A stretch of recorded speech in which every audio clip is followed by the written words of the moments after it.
एकवेणी जपा कर्णपुर नग्नाखरस्थिता लंबोष्ठी कन्निकाकर्णी तैलाभ्यक्त शरीरिणी वामपादोल्लसल्लोह लता कंटक वर्धन्मूर्धध्वजा कृष्णा कालरात्रि भयंकरी। जय जय माँ दुर्गे। नवरात्रर सप्तम रात्रे बा सप्तम दिवसर माँ अधिष्ठात्री देवी हेले माँ कालरात्रि। माँ को काल अर्थ समय एवं राति अर्थ राति। माता कालरात्रि रात्रिकालीन ध्यान माध्यम प्राप्त समस्त सिद्धि प्रदान करती। एही देवी को अलौकिक शक्ति तांत्रिक सिद्धि एवं मंत्र सिद्धि पाई पूजा करा जाए। एही रूप आमको सफलता पाई दिन एवं राति मध्य पार्थक्य भूली जावाकू शिक्षा दिए। जो माने अटकी किंबा क्लांत न होई सफलता पाई चेष्टा करती केवल सेमाने सफलतार शीर्ष रे पहुंची पारंती। देवी कालरात्रि से उलग्न थिले एवं एक गध उपरे बसिथिले जेउथिरे गोटिए बेणी एवं कान मंत्र जपरे पूर्ण थिला। तांकर लंबा ओष्ठ एवं कानफुल थिला एवं तांक शरीर तेलरे आच्छादित थिला। तांक बाम पाद चमकदार लता एवं कंटा कंटारे सज्जित थिला।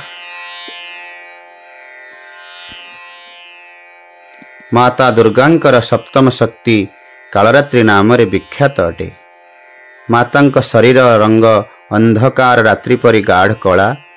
मस्तकरे केश मुकुला कंठरे बिजुली परि उज्जवल माला झटकु थाए। मातांकर तीन गोटी नेत्र अग्निर जला बाहरु थाए। ताहांकर वाहन हेउछन्ति गध। माता चतुर्भुजा दक्षिण पार्श्वर उपर हस्त टेकी से बर मुद्रा रे समस्त को दान करुअछन्ति एवं तल हस्तरे अभय मुद्रा देखाई थांती। वाम पार्श्व उपर हस्तरे लभर कंटा और तल हस्तरे खड्ग बा कटीर शोभा पाए। माता कालरात्रिंकर स्वरूप देखिबा निमंते अत्यंत भयंकर अटे किंतु से समस्त समय रे शुभ फल ही प्रदान करिथांती। सेथिलागी तांकर अन्य नाम शुभंकरी अटे। सुतरां तांको देखि भक्त माने कौनसी प्रकार भयभीत बा आतंकित हेबा अनुचित अटे। दुर्गा पूजार सप्तम दिवस रे माता कालरात्रिंकर उपासनार विधान रहिछि। से दिन साधकंक मन सहस्रार चक्र रे स्थित रही थाए। तांको लागि ब्रह्मांडर सकल सिद्धिर द्वार खोली जाई थाए। एही चक्र रे स्थित साधना रे मनपूर्णता माता कालरात्रिंक स्वरूप रे लागि रही थाए। मांक साक्षात्कार मिलुथिबा पुण्य रे से भागी होई जानती। तांकर समस्त पाप और विघ्न नष्ट होई जाए। तांको अक्षरे पुण्यलोक प्राप्त होई थाए। माता कालरात्रि दुष्ट विनाशिनी अटंती।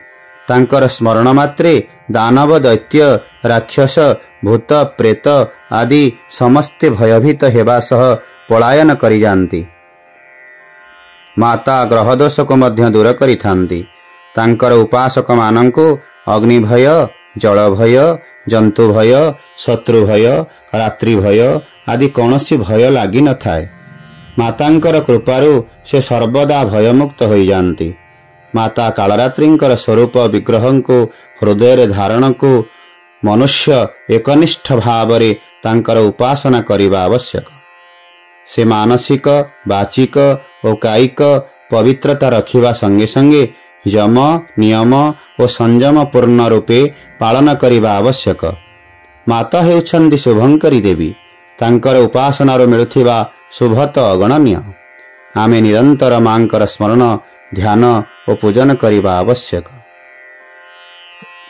मांकर नवरात्रर पूजार एही कालरात्रि को अति प्रिय तांकर भोग गुड़। आपण तांको गुड़ अर्पण करंतु। ताकू देवा द्वारा ଆପଣଙ୍କ ଉପରେ ଆସୁଥିବା ଆକସ୍ମିକ ସଂକଟକୁ ସେଥିରୁ ରକ୍ଷା ମିଳିଥାଏ। ମାଙ୍କୁ ଯେଉଁଭଳି ଭାବରେ ପୂଜା କରିବା ଏବଂ ମାଙ୍କର ନବାର୍ଣ୍ଣ ମନ୍ତ୍ର ଓମ୍ ଐଂ ହ୍ରୀଂ କ୍ଲିଂ ଚାମୁଣ୍ଡାୟ ବିଚେ ମନ୍ତ୍ରକୁ 108 ବାର ଜପ କରନ୍ତୁ ଏବଂ ମାଙ୍କର କାଳରାତ୍ରିଙ୍କର ରୂପକୁ ସ୍ୱରୂପକୁ ମନରେ ଧ୍ୟାନ କରି ଧ୍ୟାନରେ କିଛି ସମୟ ବସି ମାଙ୍କର କାଳରାତ୍ରି ନାମକୁ ମଧ୍ୟ ଜପ କରନ୍ତୁ। ଜପ କରିବା ଦ୍ୱାରା ଆପଣଙ୍କର ଉପରକୁ ଆସୁଥିବା ସମସ୍ତ ବିପତ୍ତିକୁ ସମସ୍ତ କାଳକୁ ସେ ହଟେଇ ଦେଇଥାନ୍ତି, ବିତାଡ଼ିତ କରିଥାନ୍ତି।